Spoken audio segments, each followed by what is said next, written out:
Hey everybody, it's Professor Parish, and welcome back to English 109. This is week 4, and this lecture video is just going to go over the assignments that are going to be due for this week. I hope you all had a good Labor Day weekend. I am recording this on Monday of Labor Day, so the video is coming out a little bit later than usual.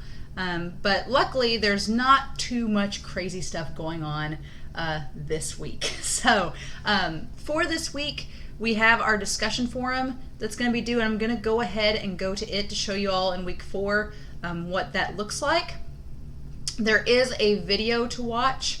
In this video, if you click on the link, it's going to take you into talking about cultural myths about it. That's not the video, that's an ad, but it's going to talk about cultural appropriation. So I'm going to go back to our page. But basically, if you don't know what cultural appropriation is, it's when people from one culture kind of take on or adopt aspects of another culture.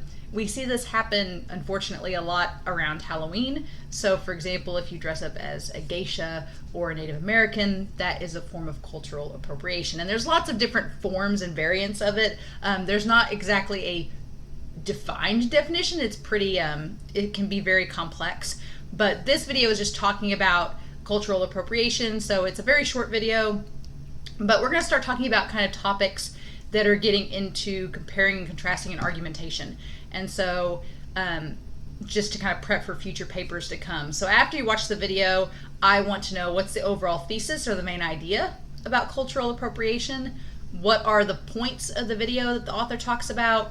Do you agree with the author? Why or why not? And as always, anytime we talk about a topic that is going to spark some variances in opinions, just know that this class is a respectful space. So we're all adults here. We're all college students. This shouldn't be a Facebook post-esque rant. They should be respectful posts that can address, and you can disagree with your peers, but just be sure that you are respectful, that you address your own opinions calmly and collectively, and you can support your opinions with your own support from the video or your own research as well. So I'm all for us having a dialogue and talking about things that we agree and disagree on, but we do need to be respectful of each other and know that we're all human and we're all adults, and this is a good space where we can talk about these differences and what we agree on. There may be some aspects you all talk about that you all agree on, and that will be cool to talk about as well. But that is our discussion forum for this week. Aside from that, I'm going to go to our assignments page. And then on here we have our grammar review and textbook activity number 2 for this week. Both of these featured here. So your discussion forum post is obviously due Friday night. Your responses are due by Sunday, and then the 2 textbook activities and the grammar review are both due Sunday as well. But some of you have already started on these, which is great. I'm all for you guys working ahead and getting this done. Just to show you, the grammar review is on pages 427 to 430, and then the activities are 430, 431, 434. What you're doing is they're giving you specific base details, and you're just expanding the sentence. So they're going to give you some sentence fragments, and you're going to create a complete sentence based on those details that they give you. So you're basically turning an incomplete sentence into a complete sentence. And then activity 5 on page 436 is going to be choosing the fragment part of each sentence and then rewriting it using the directions that they give you in the textbook. So by this point, you should have the textbook for this class since we're a month in. So you will need your textbook on the grammar review. You'll also need it for the textbook activity. And the textbook activity this week is pretty basic. There are 2 passages that start on page 40, 42, and 44. There's a passage on why I'm a stay-at-home baseball fan and a passage on slowing down to slimming down.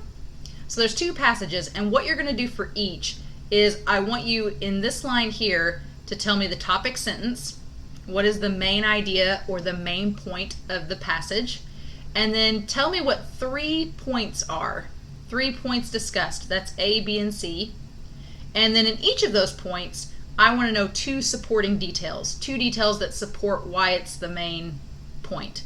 And you're going to list them here. So it's really just, this exercise is for you to be able to pick out the topic sentence, the main idea of a passage, and then being able to identify the points and what supports those points. So basically you're identifying the parts and pieces of paragraphs and how they all come together to make a passage. And so our textbook on pages 42 to 44 talk about this as well. But should be a very straightforward, basic set of assignments. The only other thing is to work on paper one. Paper one's going to be due next week. I try to give everybody a lot of time on the very first paper and the very last paper. We spend a lot of time building up to the first paper because everybody's new to the class. It's getting acclimated to how the discussion forums work, how the setup is, figuring out how the drop boxes work, figuring out how to navigate the site, get your textbooks. I usually give like a week or two to kind of ease into the class, and then once paper one's turned in, we are going to be running on full steam ahead. So I am going to go ahead and open some of the drop boxes up early, so if you get things done earlier than usual, you can go ahead and turn it in.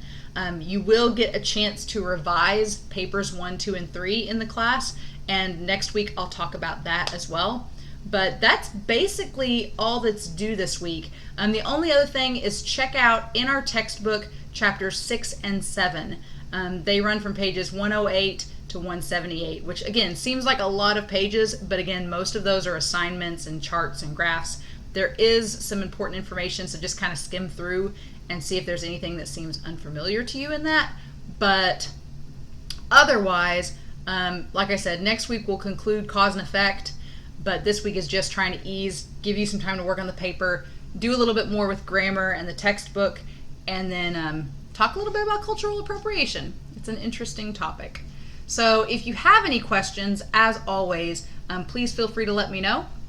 Otherwise, stay safe and take care, and I will talk to you all again very, very soon. All right, see ya.